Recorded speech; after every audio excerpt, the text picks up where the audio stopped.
What's up, everybody? Welcome into NFL Trade Deadline Day. It's Tuesday here on Unpaved. He is Sean Salisbury. I'm Adam Sager. You follow him at Sean Unfiltered, me at Adam G. Sager, the show at Unpaved on Rumble. Sean, how we feeling today? I'm feeling awesome, man. It's trade deadline, so it adds a little perk to it. We got some college football talk, a lot going on, jobs open. We continue to ask what the best college job open, and a sneaky one. And we'll get to this later on because with trade deadline and with the big name already supposedly about to move, as we already got people talking about it, we'll hit it. But Segs, keep in mind, how is Auburn not a great job? That's what I really – I mean, we know that the Texases and the LSUs and the Alabamas and Floridas are all great jobs. Penn State. Why is Auburn always changing head coaches? Have you ever noticed? Is it patience? We'll get to that, but we got to start with the trade deadline and Sauce Gardner and watch some desperation start to kick in after a week of losses. And I think it already started with this very trade. Yeah, and before we get to that trade, I love the fact that the trade deadlines become useful to GMs. I love because remember 5 years ago we would see maybe small trades. It was like, the worst trade deadline of any major sport. It sucked ass. Yes, and now for the last 5 or so years, it's really picked up. It's become a thing that teams are using to go out and get guys, at big time caliber levels. We've seen a lot of guys change hands, and you just talked about it. Colts go out. We know they're off to a hot start. One of the best teams in the NFL. They do have a need at the cornerback position. They go out and they trade 2 first-round picks for Sauce Gardner of the New York Jets. And what was the first thing you thought when you saw it was for 2 first-round picks going back to the Jets? Okay, and I'm assuming since this is early, just broke less than 10 minutes ago or something. Yeah, just about 10 minutes ago. Yep. And looking at it, I don't know. I mean, I'm assuming the Colts are going to go on and win the division, so that's a low first-round pick, correct? Are we assuming the next one's in 2027? Back-to-back years? Yeah, I'm guessing. I imagine. That's normally how these work. I mean, maybe I don't think it, but yeah, I don't think the Colts have 2 firsts this year, do they? Just 1 in 2026, right? I think. I believe. You got to get through your mind. Or did they get 2 years ago? Did they trade this and got 2 first rounders? Just a second. I think it's 1, and then probably 2026, 2027. That has not been released as far as I've seen yet. Just a speculation on 2 first rounders, and I don't know. No, they just have the 1. Okay, perfect. So it'll be more than likely 2026, 2027. And if this Colts team continues to build and they get these kind of results, probably a low first-round pick. Yeah. But we can probably it to death because going into this season, if I would have told you that that the Kansas City Chiefs were going to be where they are right now, even though they played better, their record, you would have automatically assumed it was a low first-round pick, right? Maybe it'll be a mid-first-round pick for the Chiefs. Who knows? I think the Indianapolis Colts overpaid for this trade.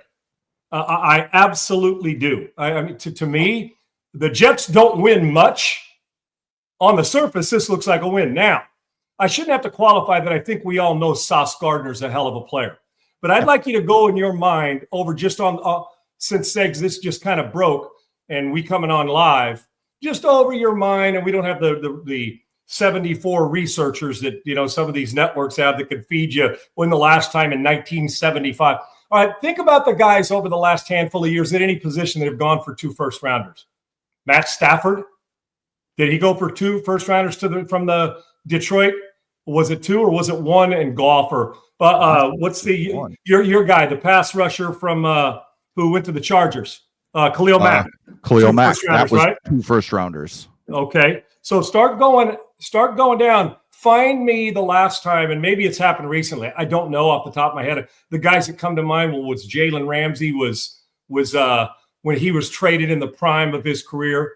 Tell me the last time that a corner on a shitty team was traded for 2 first-rounders. A corner. Not saying I'm not diminishing them. They're good players. They matter. To me, the further away you get from the line of scrimmage, the less impact you can have. And that's understand when people say lockdown corner, I can show you tape where guys are still getting open against any corner in the league. Now, when you got the Stingleys or the Gardners or guys who play that, my guy in Denver, Segs, why am I losing my mind there? Surtain. Surtain, defensive player of the year last year. When you get those guys, let's even start at the top with the best. I was fortunate. I played against Dion, played against Rod Woodson.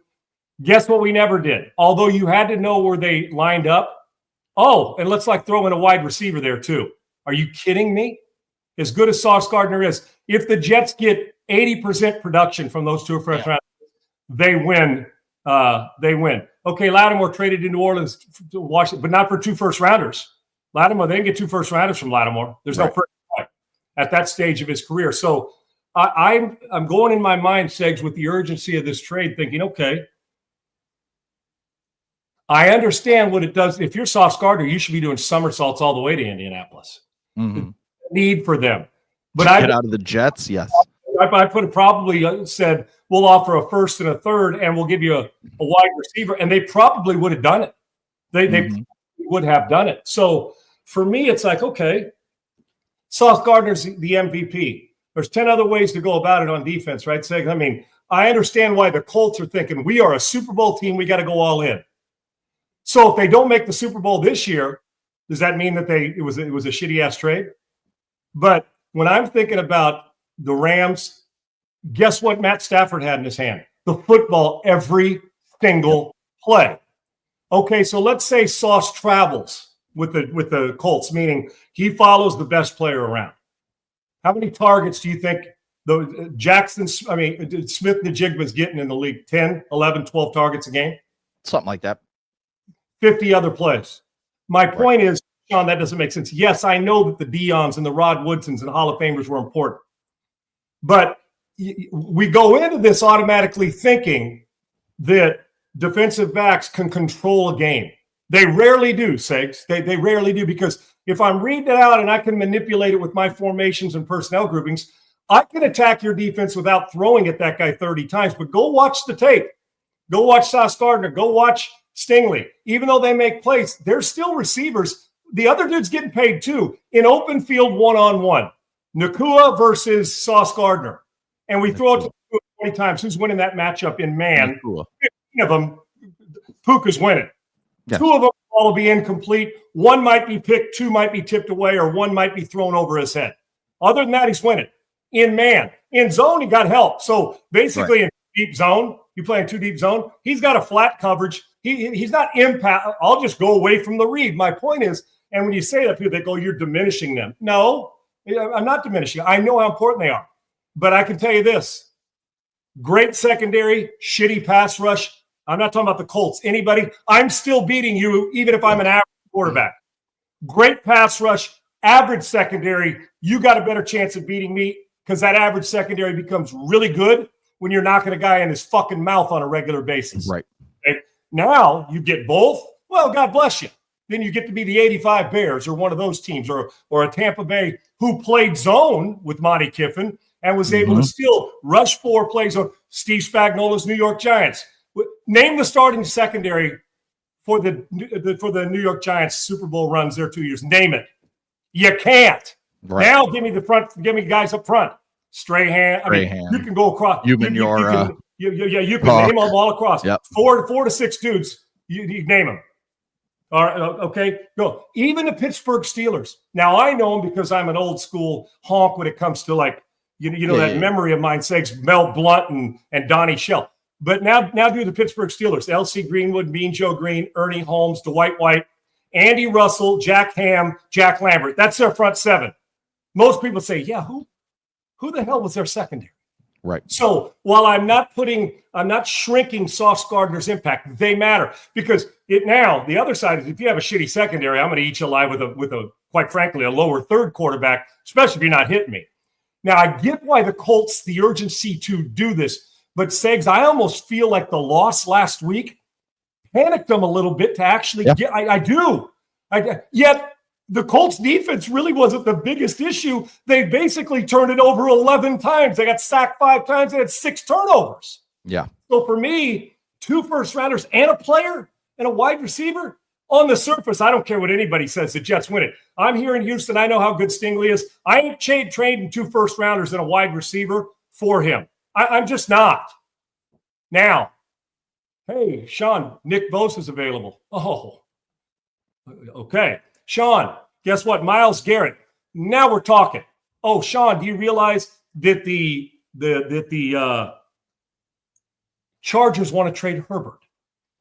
2 first-rounders? Got it. My point is, while I'm not diminishing how good Gardner is, I'm just telling you, this makes the trade overrated. It just does. It's too many bodies. Well, now, if the Colts go on and win the Super Bowl and everybody's happy and he makes 7 interceptions and is locked down, when you hear the term lockdown corner, sakes, I got news for you. What does that mean to anybody? Right. That means, to me, lockdown, if I throw over there 10 times, 8 of them, the guy's not getting anywhere near the football. And if we had all 22 like the NFL teams have to watch, Sauce Gardner's thing, I could say, well, they'll make a play, but I could still fit a curl in versus zone, and I could still beat him on a move or on an out cut or a post, depending on how the quarterback, the timing, how you're going to hold up under pressure. Because I know this, you give an average quarterback 3 seconds in this league, I don't give a shit if Mike Haynes, Lester Hayes, Mel Blount, Rod Woodson, and Deion Sanders are your secondary. An average quarterback is going to complete the football against that secondary with decent receivers. They just are. So to me, on the surface, we'll see in the long run, the 2 draft picks could be horse shit for the Jets. And judging from their history, maybe they're right. I'm not talking about draft picks. I'm just talking about winning. But I can tell you this, I'd have made that trade too. I'd have made that trade too. And on the surface, Jets win. But the Colts, if you're Sauce Gardner, you're celebrating an early Christmas present. You get to go to the playoffs, man. God bless you, and good on you.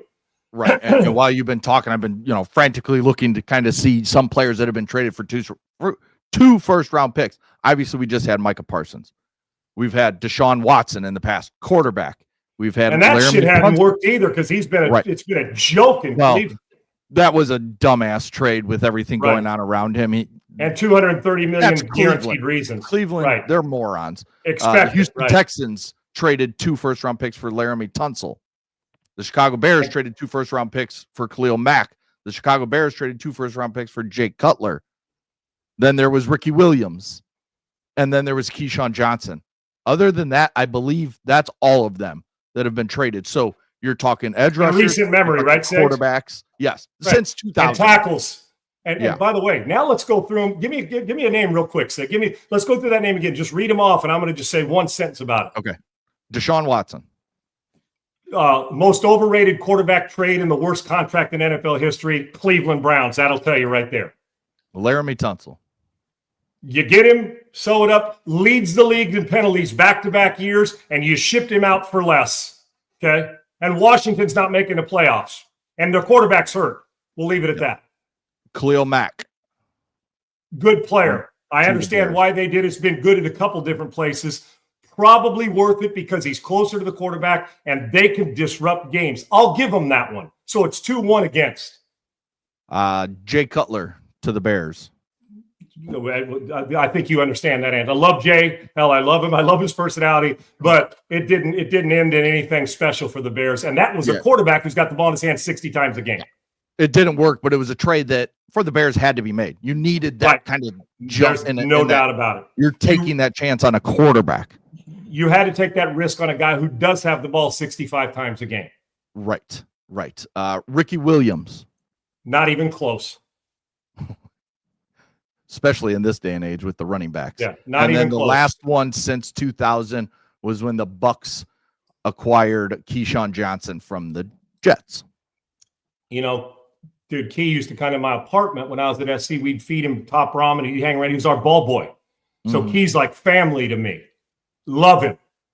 Keyshawn had a damn good career. I get it. Receiver gets the ball. Hell, even nowadays, he'd even make a bigger impact the way the rules are on the rest. He was a hell of a player. He'd even be better now, considering his size. He could play inside, great route runner, big physical guy. Love him. I'll even give you that one. But now, how many corners, Segs? How many corners have impacted? You can't find one. So to me, can Sauce Gardner get down the 3-point stance and rush the passer? No. Is he protecting his quarterback, or is he Puka Nacua on the offense? In a matchup, one-on-one, my good receiver's beating a good corner with give me 3 seconds, 2.75. He's beating him most of the time. And I love good corners, but it's got to fit into the defense. I can have a bad secondary and a disruptor like Micah Parsons anywhere that changes the game. You can be the greatest corner in the world. I'll move my formation around where we never have to see your ass. And I'll put the ball wherever I need it. And then I'll come to you just when you thought it was safe. We'll attack you. And if you're a zone team, 2 first rounders for a zone team, if that's who you are, forget it. This trade on the surface, all Jets all the time. I'd make it 6 ways to Sunday and twice on Sunday. And I think Sauce Gardner's a hell of a player. They overpaid for a corner, but the Colts are in a position where they think they're going to be a Super Bowl team this year. So I get it for 1 year. Talk to me in 3 years. They ain't going to have 3 Super Bowl rings because of Sauce Gardner. Simple. Here's another layer to this. The Colts now have Sauce Gardner for the next 5.5 years under contract worth $131.5 million. So basically $26.1 million over the next 5 years after this year. So, I mean, he's paid well. He's paid to be one of the top corners in the NFL, but I don't know how good he really is on top of everything you've talked about with the impact a cornerback can make. I mean, who's the last cornerback that we said? I mean, the name that keeps coming to my mind is Darrelle Revis. He was the guy that's like, he changed the way offenses played football because it wasn't called Revis I ever played against. Yes. And then you go back further, you get Deion, Rod Woodson, those guys. Charles Woodson. Agreed. When I played against those guys, Rod Woodson, because Rod could play inside, outside, but Rod was a friggin' monster pass rusher, blitzer. So we had to concern because he felt like a fifth line. Honest to God, he was physical, he was fast, he had football IQ was through the roof. So when we played against him, we had to know where he lined up from the safety because he'd come off the slot as an outside linebacker blitzer. He was really friggin' good. Richard Sherman was good. Richard Sherman would never have been worth 2 first-round picks. Sorry. And he was a zone. They played a lot of zone, played about 3 or 4 coverages in Seattle. And, Mike, you're right. When it comes to lockdown as a man, yeah, we refer to that. That's my point. Unless you're playing – now, I'll tell you where it would have fit even better. If Minnesota trades for Sauce Gardner, with Brian Flores blitzing regularly 40, I mean, up there all the time. Then you put that guy on an island, and it's not Revis Island, and as good as Sauce Gardner is, I can tell you this. If the Colts go win a Super Bowl, and we look at the numbers and say, man, he can play all the great defense he wants. If the offense turns it over 6 times a game, you won't give a shit about this trade. If you're the Jets, you're like, man, this was legalized theft. So for that, the money he's going to make and what you gave up to get him, he better be Deion Sanders and Rod Woodson. I can tell you that. And on the surface, the Jets need all kinds of crap. They're 5 players away from being 5 players away. I love this trade for the Jets because you got. I do too. But what they're going to do with it, who the hell knows, right? Right. Trade them all. Trade them all. Miami Dolphins should be jumping in on stuff like that. Yep. I can name 5 or 6 teams that should be fire sailing their ass off on this. And apparently the Jets are going to do it. And do Oklahoma City, Houston Rockets. Get 40 assets and get rid of them and start building from scratch because the roster you got now ain't doing shit. The Colts need a player or 2, and they may be a player or 2 away. But you better not turn it over 6 times because you won't get out of the damn division. So for me, that's a overpay for a tackle, overpay for a quarterback, overpay if you think it's an overpay for an edge rusher. I don't overpay for anybody that's 25 yards or 15 yards or 10 yards removed from the line of scrimmage. I'll pay good. I'm not overpaying. As good as DBs are, they become more average than you can imagine if a quarterback gets to sit back there with no pass rush. All of them. And that's no disrespect. That's just fact. And the smart ones will tell you that as well. They know how important the pass rush is to their game. Yep. So keeping everybody up to date on trades that have been made. Where'd that page go? There it is.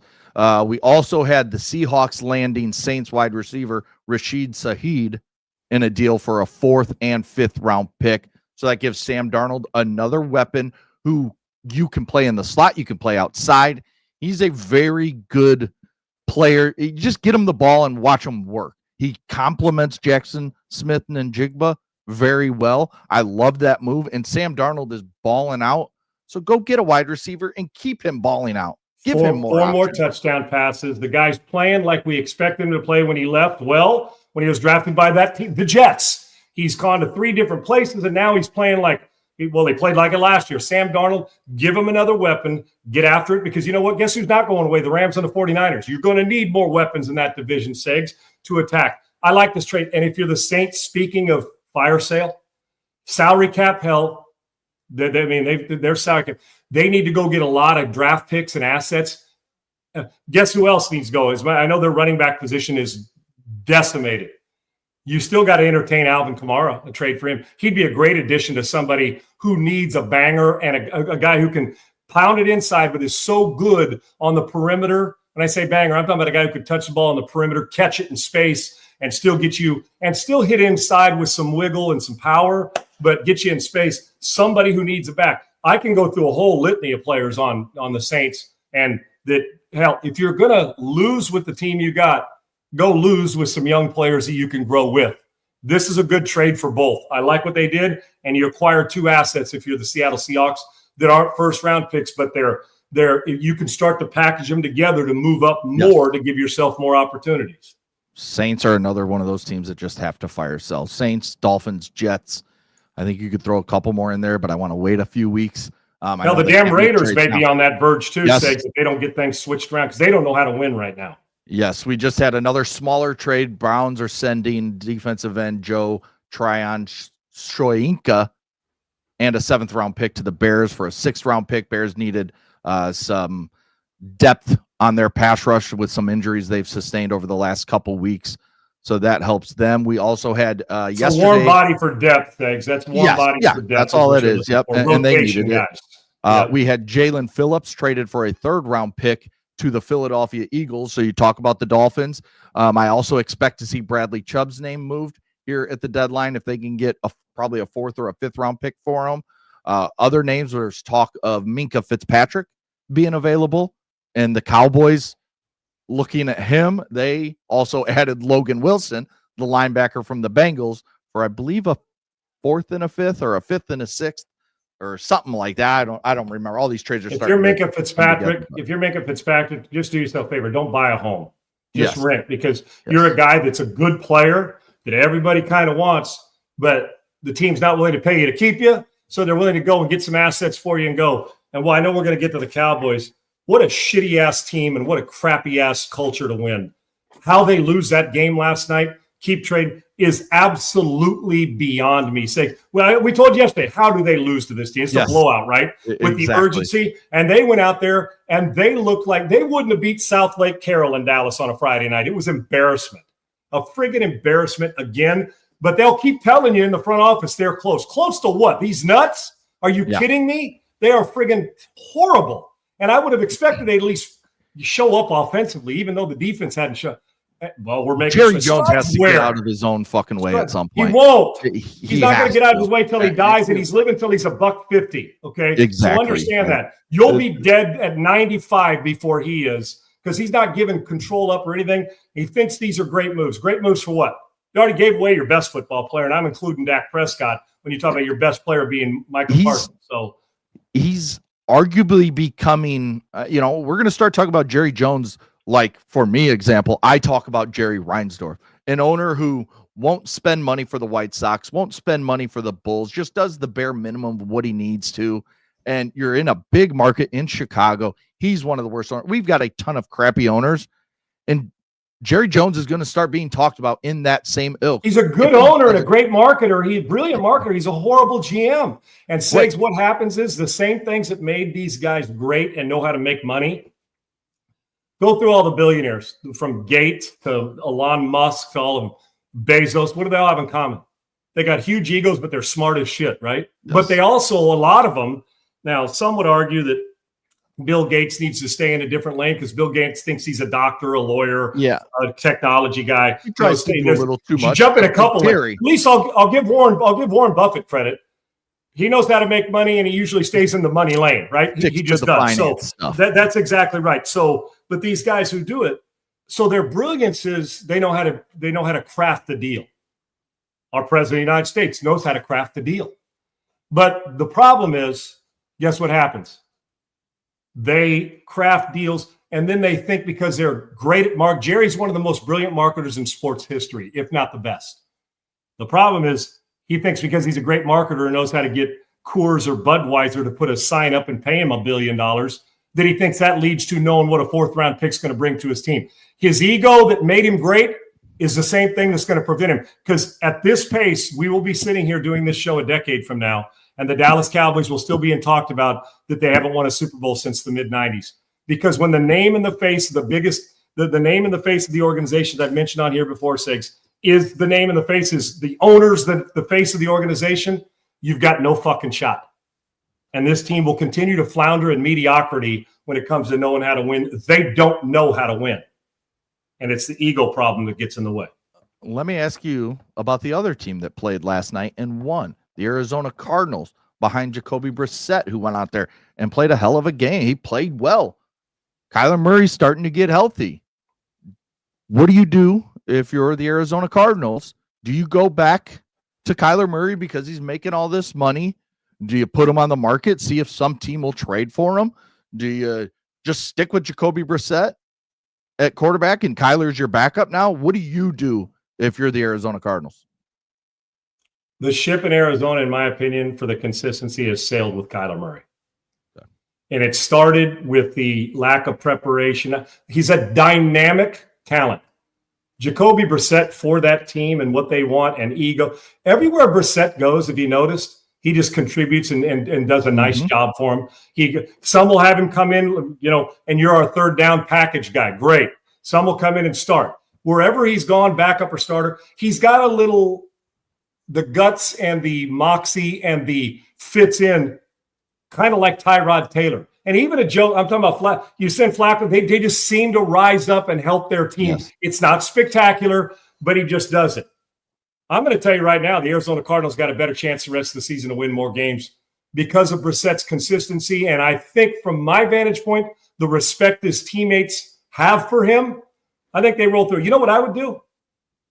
Right now, I'm starting to think, okay, why not send Kyler Murray to the Jets at the end of this year?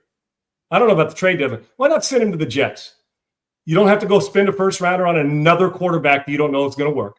You get a guy that you'll be willing to take on salary. You just got rid of $130-some million with Sauce Gardner. You're looking for a spark. He's a dynamic talent. I don't know if it's ever going to lead to, hell, he may be playing center field for the Las Vegas A's in a year. I don't know, but he is a talented guy, Segs. He is. Kyler Murray, the problem is he's a flash. He's a sometimer. Right. Sometimes he's brilliant and great. Sometimes I don't even know how the guy, you say, how did we draft him with the first pick? So he's a sometimer. The problem is with guys like Brissett that just stay the course, over the long haul, you just win more games. But man, when Kyler's on that day, dude, he can run, he can make you miss, he does it all. But sometimers don't win championships. So if you're not going to win a championship, why not trade? There you go, another one. Miami, and you know what, Kyler for Tua, you can't trade him 1-for-1 because maybe you can. You're losing a dynamic talent for a guy that everything has to go perfect in Tua timing and the rest of it. But maybe with other players packaged, it's a good one. I don't see how Kyler Murray's your starting quarterback if you want to win a championship next year. I do see the intrigue with somebody else wanting him. I do, because you look at him, Segs, when he's good, he's damn good. But when he's bad, he's non-existent. And the truth of the matter is, how many playoff games he won? And I don't know. To me, there comes a point in time when you say, change of venue is important. I can win just as many games for less with Jacoby Brissett for now. I think you're going to see some movement with quarterbacks, maybe even at the deadline, but more importantly in the offseason. Kyler Murray's not winning me a championship in Arizona, and I'm not even sure he's the best quarterback for that team on that roster, even though he's the most talented. And I think another thing to look at when you're talking about this, why it makes sense for Miami or the Jets to make that type of move for a Kyler Murray. When you look at this draft class, we just don't know. You have Fernando Mendoza kind of pushing his way as the top guy, and then you got guys like Ty Simpson. You got Dante Moore if he wants to come out. You've got some others in there, but if you're not sold on this, why not take a chance on a guy like Kyler who changes scenery, maybe gets with the right coach, whoever that is, and then we see what happens. I mean, it's one of those things you just never know when they change. I mean, look at Sam Darnold. Look at Baker Mayfield. Sometimes it just takes these guys to get away from where they were drafted, get with the right coach, the right situation, and then boom, they kind of take off. And Kyler's got the talent. It's just, can he do it? But I don't know if he's tough-minded enough like Baker Mayfield. Exactly. The one thing, the difference is, if you're just talking about raw talent, Kyler Murray is more talented than those names you just named. Mm-hmm. But I can sure as hell tell you this, He's not even in the same area code when it comes to mental toughness. Baker Mayfield, instead of pouting about it and making excuses, went to work on his 4th or 5th team and is now kicking ass. And look at just listening to him. You want to play for him. Right now, I think you're sitting back saying, is Kyler an asset or a detriment to our franchise? That's what you got to weigh if you're getting him and if you're Arizona. But I can tell you right now, they're not winning a championship with him anytime soon in Arizona. They're just not. Let me ask you this. Time to move on.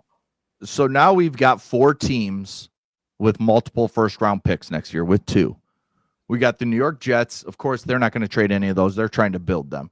Cleveland Browns, same situation. Dallas Cowboys should be trying that same thing, trying to gather first-round picks. But if you're the LA Rams and a team comes calling and says, hey, we know you got 2 first-round picks. Would you throw us yours, which should be in the 20s? You know, they got Atlanta's, which could be a top 10 pick.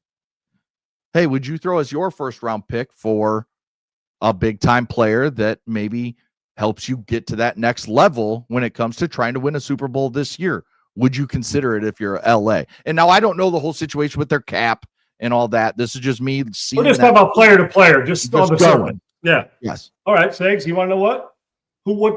Tell me one of those teams that's probably going to change coaches and we're still concerned about the health of a quarterback. Name me one of those teams that you need to fire. So probably going to change coaches. He makes a lot of money and he's a monster player. Would you trade Jamar Chase for 2 first-round picks? If you're Cincinnati, who? Yeah. I think you're counting on the right. Because you're thinking for Joe Burrow. Right. But I'm just tempting you with a little bit of appetizer. Yeah, I get that. I'm just teasing you with. If you are, let's go from the Rams' point of view. 2 first-rounders, and it's probably going to be lower because they're good.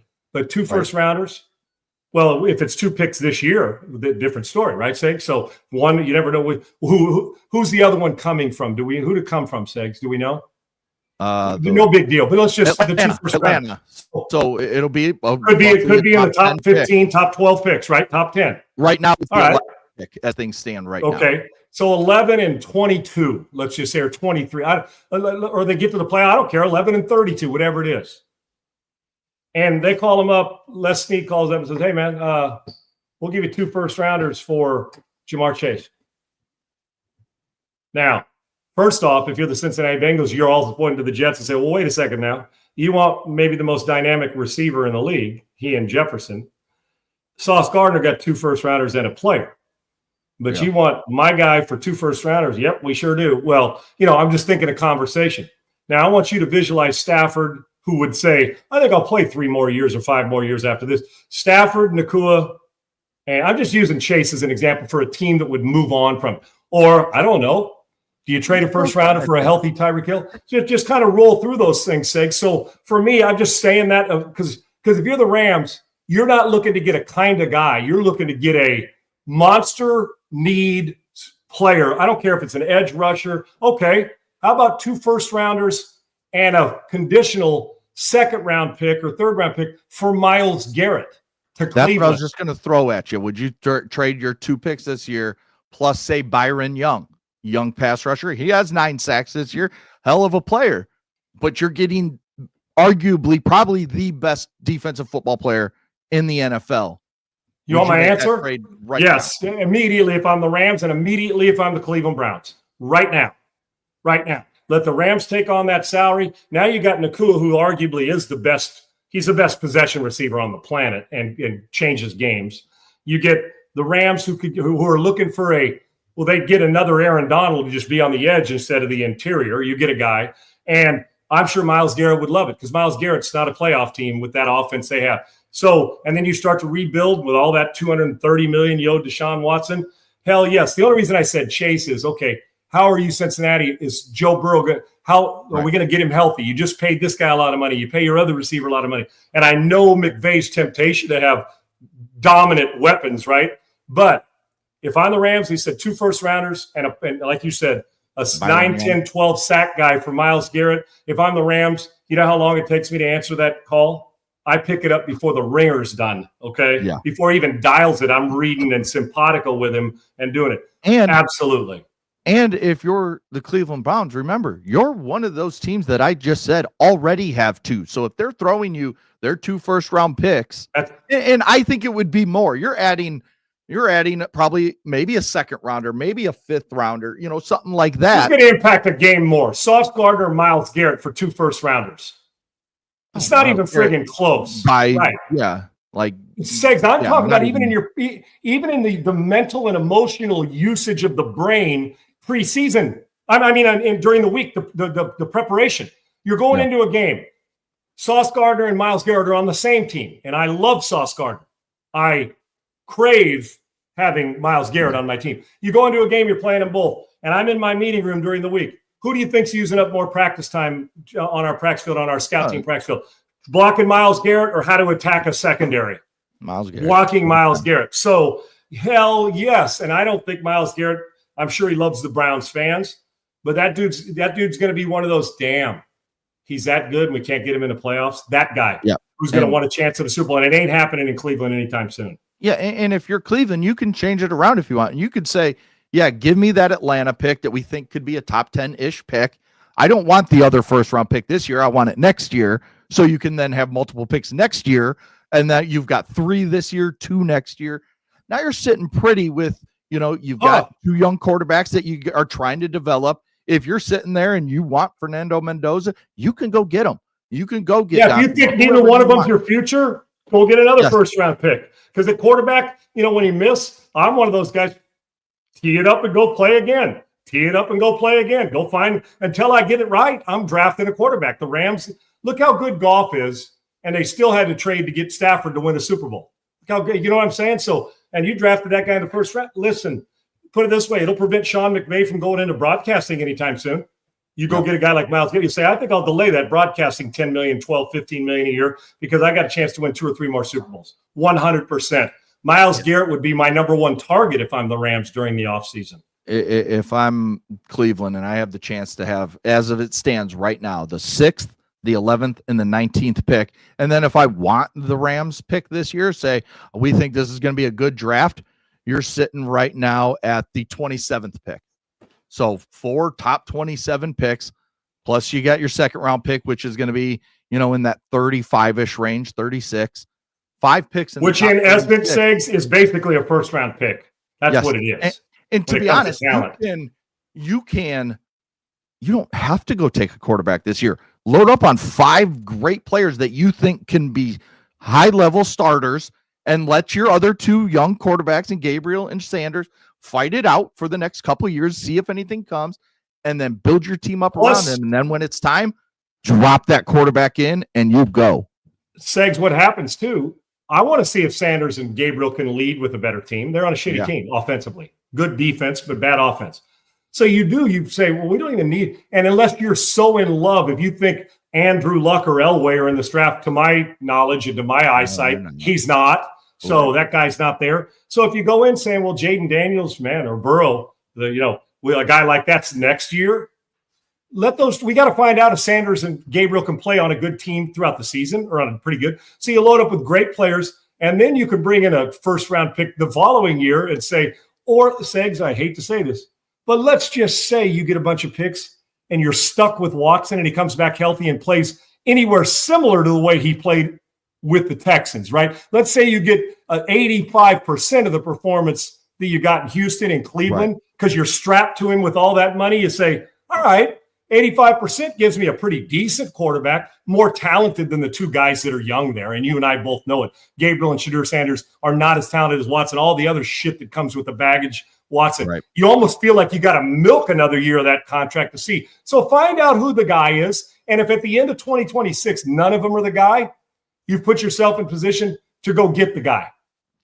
Right? Especially if you don't think that guy's in 2026. And you've already put 5 rookies in the starting lineup with your first-round picks, and you're rolling, or your first and second-round picks. And now you built it the right way where the quarterback doesn't have to come in and it doesn't have to be the reason you win. He can be part of the reason, like what Minnesota has with JJ. Doesn't have to dominate, but for the future, you got a pretty good one with players around him.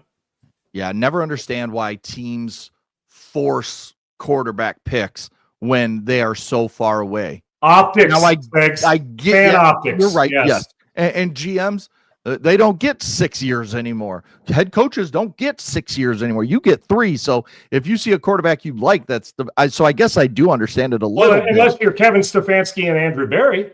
Right. You get more than 6. All kinds. Yeah. Yeah. And you still suck and you still keep your job. So it's a good gig if you can get it.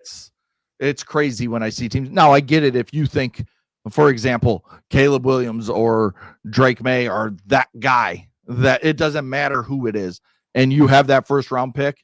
Yeah, you go get them. You go take them. Guess what the Bears and Patriots are not doing either. When you get that guy, those guys ain't going anywhere. I'm not saying they're going to trade with those guys, but those guys are hard to find. And when you find them, you have to you can't pry them away, dude. You have to spray a hose on them. It's like two rats banging in a wool sock in the summertime, right? It's hot. You ain't getting them. They ain't separating, brother. They just not. And that's why you don't get. When you get those guys, you get them. By the way, Caleb Williams is playing better football every week, dude. We'll get to that another day. Yeah, that's another day. But he was pretty good this week. I finally, because I was gone at my boys' football game while the Bears were playing. I went back and watched it yesterday morning. I thought he played. First half was a little shaky. Second half, he has that every game. He always does that. There's something going on. But he's finding ways to get it done. And that throw at the end of the game to Loveland in traffic to give him a chance on that deep end cut to go the right over that to do linebacker. Yeah, they're doing it. So I just wanted to throw that in because he takes a lot of flack, and rightfully I get it. But he and May, we got some Jaden when he gets out. We got some really good young quarterbacks that are starting to flourish with their teams, including a guy who seems to just spot a team a 10-point lead, and Bo Nix will find a way to beat you late. We're seeing that. So pretty important, but you don't need to force feed yourself. You're Cleveland, you have 74 of them on your roster. You might as well go build the roster and find out if that guy's not there, then go get him in 2027. Not that hard.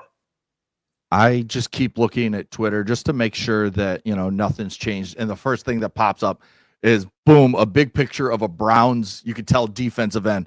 And I'm like, oh, crap, he moved. But no, it's just that Bears trade for the guy. You got to have a lot of balls to trade Myles Garrett those things. Ooh, you really do.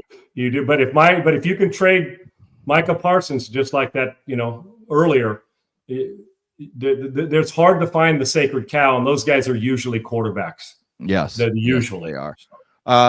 Tomorrow, we will hit our college football talk. We got Hugh Freeze fired. We're going to talk Texas. No, we didn't get Hugh Freeze fired. Yeah. It's not like we got Hugh Freeze fired. Fired Hugh Freeze. We will talk about it. Arch Manning played really well. The ACC, what happens if, we have a couple 2-loss teams? How many of them get in when we talk about Miami, Georgia Tech, and Virginia? We'll continue for your money right now, Segs. Who's the best team in the ACC? If they all played right now, and you had to put your money on, is it Virginia? Is it Georgia Tech? I feel like it's Virginia. Do you? If they all played in a head-to-head for all the money on the line to be in the playoff, and you only had to choose one of them, are you picking against Haynes King when it matters? Are you ready to pick against the Miami, even though they're not playing well? When they're Miami. When they're all their best, who's the best team, Segs? When they're all playing their best. I would probably say, in the end, give me Haynes King and Georgia Tech. I agree, because you know what? If you're talking about roster, give me Miami. Just Miami. But the problem is, I trust Haynes King more than I trust Virginia, or for sure. Listen, I know it sounds like I do like Carson Beck, but I think Carson Beck is the 3-quarter guy. Yeah. To where I just don't trust him under duress in the biggest games. And if they both had the ball last, who do you trust to go the distance? Haynes King or Carson Beck or Virginia? I am taking, of those 3, give me Georgia Tech, even though because the quarterback roster, give me Miami. But I don't like the way Miami's playing right now. There's just something about Virginia that I just love. Just watching them when they beat Florida State and just the big games they've played in. I just really like the way that team plays. And they're doing it without any fanfare, brother. Or any media. They're just kind of plodding along, man. You would never know Virginia's ranked 12th, I think it is. Agreed. Like, you would have no idea because they're never talked about. And then the other great thing that we have back, college basketball. I watched it last night. I watched my Wolverines annihilate somebody. I watched some of Illinois. I watched some just a bunch of different games, parts of different games. And I just love that college basketball is back. We've got some great players. That kid at Kansas, Peterson, is going to be really fucking good. Dibansa out at BYU, another guy in NIL guy. BYU grabbing him's a huge get, brother. That's about as big recruit as they've ever had, if not the biggest. I think it is the biggest as far as stars ratings go in the history of this. And they've had some pretty good ones, but he is a monster. So college basketball is just beginning, and I'm pumped for it. And that's how we're going to end the show. Our bet of the day, the way we always end a show with a bet. We find you what we like as a bet. And today we're going Texas. The Longhorns travel out to Charlotte to face the Blue Devils of Duke and Cameron Boozer, Carlos's son, who's right there with those other two freshmen I just mentioned, as a guy that we're talking about Boozer's kid already being a dominant player in college hoops. And he's looked good in the exhibition so far. He's averaged I think one game he had 28 and 13. So there is some monster freshmen. But that game tonight, we got Duke minus 9.5, and the over-under sits at 152.5. I know it's early. I know we haven't seen these teams play, but I'm throwing this at you. Can Texas hang with Duke early in the season? Or does the freshman and Duke, who has some experience with some kids that stayed, do they just blow out the Longhorns in game one? If we were talking later on, Segs, a lot of times in college basketball is my favorite bet. NFL, dude, trying to pick the NFL on a weekly basis. Like you watched the Cowboys last night and the Cardinals. It's like it just, the NFL is a shit show when it comes to being consistent winner. Even if you're a winner, I got news for you. You ain't winning at a 70% clip in the NFL. Yeah, I avoid the NFL like the plague. Yeah, I'm going to say this, Segs, in Charlotte at a neutral site closer to Duke, obviously. Duke's the better all-around team. Texas is always they are always hang around as well.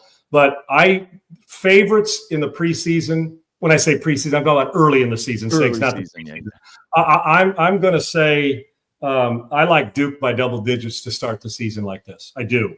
9.5 early on. Now, like I said, Texas gets it together later on. We'd probably have a different conversation. If it was in Austin, I might say they get it within, a touchdown and an extra point. But I like Duke in this one by, close to double digits, 10, 11, 12 points. I think it's a double-digit win. And Boozer's not just like his old man and just a scorer. He'll get to the backboards too, which makes him fun to watch because he'll play physical and nasty. Give me Duke. Again, another national championship contender. Well, there you see it, a 25-24 board performance against that's right. Yeah, he's a monster on the backboards on both ends and can score. I like Duke by double digits in this, Segs. I don't know if we'd say that in February or in January, but I could say it now. Give me Duke tonight. I'm going to bet this game as well. Yeah, I think give me Duke as well. I think John Shire wants to come out and kind of make a statement early with Boozer. And the way it ended last year, Segs, right? Yes. The way it ended last year. Now, if I ask people who the national champion was, what do you think they'd say? Do you think people remember? Probably not. Think about it. Yeah. I mean, I was at the Final Four, and I know, but just think about who won the national championship last year. I'm trying to remember. I don't even remember off the top of my head. Do yourself a little read. I'm not saying do being a smartass. That's my point. Think about that. That was in March. Well, Florida? Is it Florida? I'm pulling it up, but I think it was Florida. Okay, with Alex Condon. And who'd they beat? Who'd they beat? I have no idea. Get my point.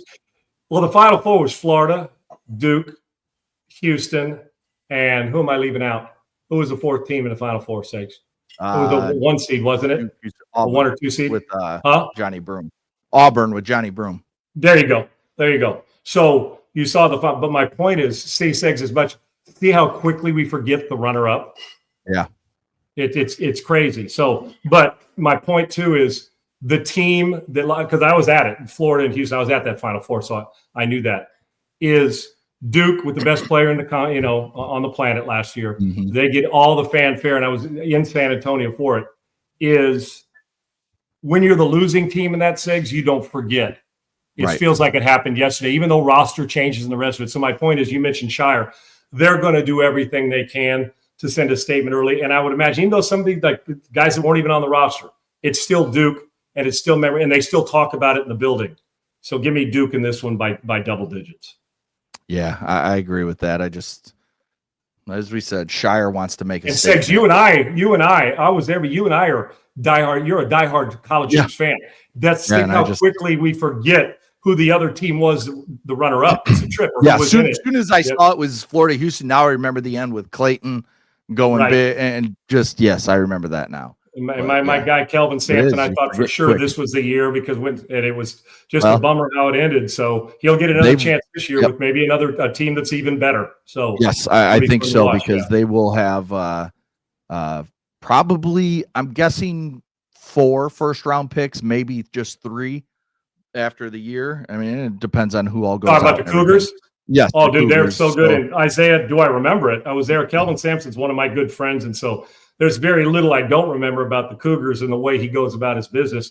And it was a furious late run, no question. Yeah. The only thing for them is being able to knock down shots late, Six, because I'm going to tell you right now, at no time under Kelvin Sampson's coaching tenure now or any other time, there will be nobody in this country. There's good defense. Nobody is relentless on both ends on the backboards, diving on the floor, playing defense, contesting every shot. The key is they just need to make a couple more clutch shots late. Because if you don't play hard on both ends and on the backboards and play defense, you will sit next to Kelvin Sampson, and he doesn't give a damn who you are or what round you're going in or what pick you are. And so one of these years, Segs, under Kelvin Sampson, I do believe that, I mean, they wear your ass out, and nobody's more conditioned than that team in America. They just got to knock down shots, and they may be better this year than they were last year, and that's the honest to God truth. And they're getting 5-star guys that transfer portal, guys that want to go play for Coach Sampson. So I believe they're a Final Four team again, Segs, and I don't think many of us are going to argue that. We will, at some point here in the next week or so, pick our Final Four, pick our national champion in college basketball as we get this season going. Give us a little time to watch teams, watch a little bit. Well, try to pick a national champion on some early exhibition, early preseason. Right. Yeah. Right. So I can name 5 teams right now that aren't going away. So you could have Duke and Kansas and Houston. I mean, you can go through them, Carolina, the guys that are going to be around, but Tom Izzo's team will find a way. They just do. Tom Izzo and Michigan State. But they'll give you a few elbows to the rib. My Wolverines are going to be better than them this year. There you go. But here's what will happen.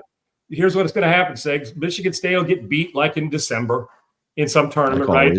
Or early January, right? And then around February, you'll get on there, and Clark Kellogg and all our guys on the studio shows will be saying, "Don't look now. Michigan State's won 9 in a row, 10 in a row."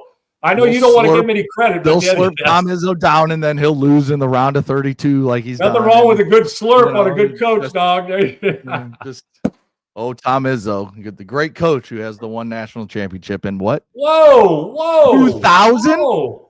2000 with Mateen Khalibs and Mo Pete in them?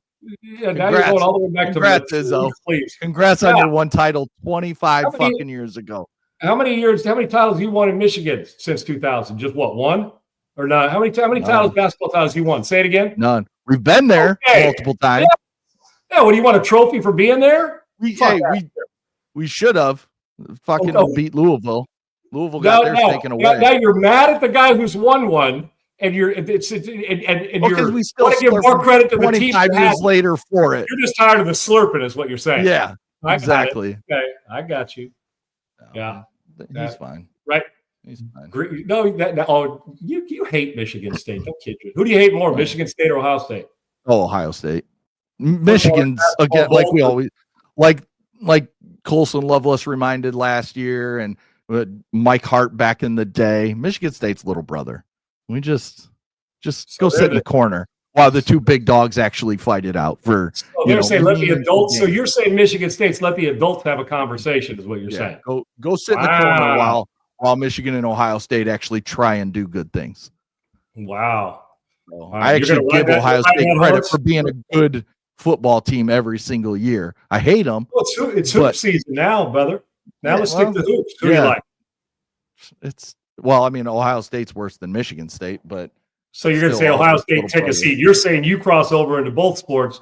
Ohio State, you keep. It'd be a good run. Izzo's team will hang around, but I can't wait to every single time they play and win. I'm going to say, man, Izzo's best coach ever, dude. Just so you have to deal with it. It'd be like UCLA. You love UCLA, I know, and their storied program that hasn't done shit. That hasn't done shit since Ed O'Bannon.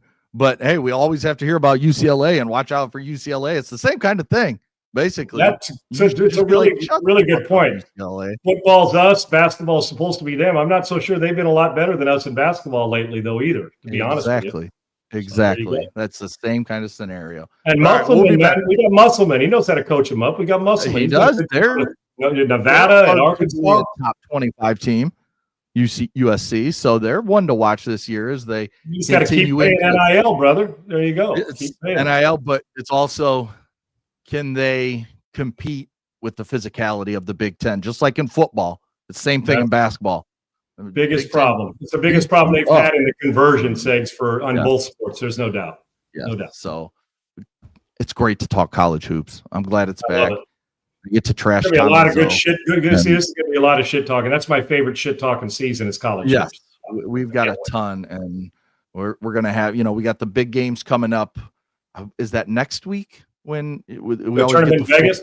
Chicago. Vegas tournament or Chicago? One of them. It's coming up soon. I saw it, and I can't remember off the top of my head, but we got a ton of college basketball. I'm going to go look at those tournament schedule when we get off here, just to see when they're about to kick, around Thanksgiving and all that. This is the time. So I'm going to go check out where they are. I know Vegas always has one. You mentioned Chicago. I think doesn't Madison Square Garden hold 1-2 segs or something? I think Chicago. Is that conference type of thing, back and forth. And they do that big where it's always like Kansas, Duke, Michigan State, and Kentucky. Or top 10 teams type, right? In some teams, but normally it's those big main ones. And I'm going to keep an eye on Arkansas. For some reason, Michigan State still gets invited to.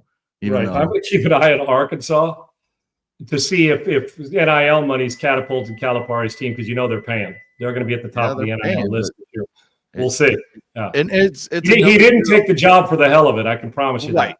It's another year of trying to figure out portal, NIL, all that stuff of how does it affect college hoops. We've seen how it affects college football, and it's affected college hoops in a big way. Just another year to see how this continues and if the NCAA does anything about it. Here's the big difference. In college hoops, your NIL is a year long for the great player. Right.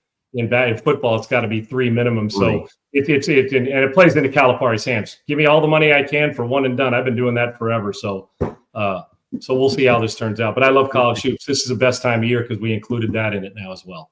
We'll be talking college football a lot tomorrow. We'll wrap up the NFL trade deadline. Our poll questions from today. And this is something we're going to talk about. Should Deion Sanders be on the hot seat? We will discuss it tomorrow, but your options are yes, no, and not yet, but the seat is warming. Who won the poll yesterday? How did we do yesterday? And yesterday's poll question was best team in the AFC. Bills ran away with it at almost 63%. Then it went Pats at 16. Then it went Colts at 12. Then Chiefs at 10. You know what that's called? Recency bias ass whooping on national TV. That's exactly what that's called. Yeah. There you go. Bills beat Chiefs. Pats almost lose to Falcons. Colts lose. Chiefs lose. So that's basically how that went. So people are still treading like, can they put the Patriots as the number one team yet?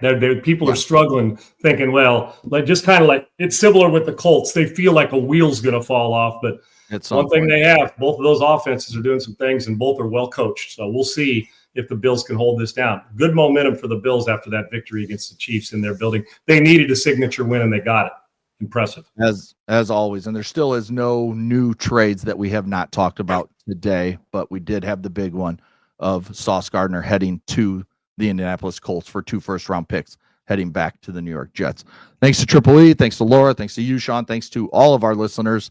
You are the reason we do this every single day. Thanks to all our sponsors. And if you want a sponsor, come on in. Hit us up. Hit Sean up. He'll take your money. We like it. Damn right I do. Every single day. I'll have it, and you'll get your ROI here too. I promise. Yep. We will be back tomorrow at 1 p.m. Eastern, noon Central. We'll talk to you guys later. Peace.